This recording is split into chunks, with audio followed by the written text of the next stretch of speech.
I think President Obama is a very smart guy.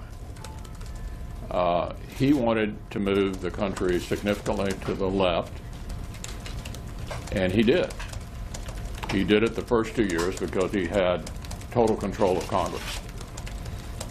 The $1 trillion stimulus, Obamacare, Dodd-Frank. And then I was wrong in my predictions 3 times. I thought after the 2010 election, President Obama would pivot to the center. He didn't do that. I thought after the 2012 election, when he didn't get the House back, he'd pivot to the center. He didn't do that. I thought surely after the 2014 election, he would pivot to the center, and he didn't do that. So it's pretty clear now, if you look back over the last 8 years, the president wanted to move America significantly to the left, what I would call the Europeanization of America.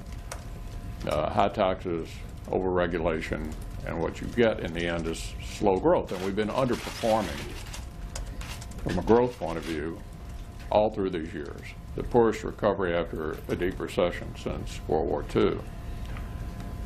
So if you bear in mind that that's what he wanted to do, I think he moved the country significantly in a European direction.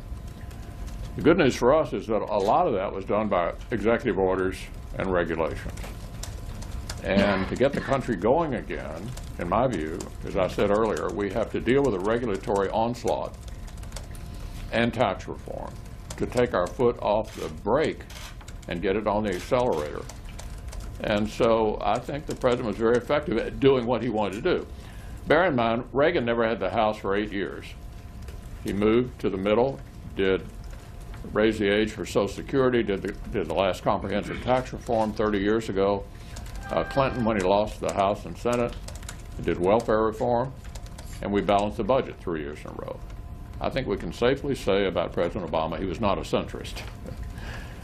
And with regard to the new president, we have a terrific relationship, and he's a very high-energy person. Just to give you an example, in talking to my colleagues on the floor last week, it was astonishing how many of them have been talking to him.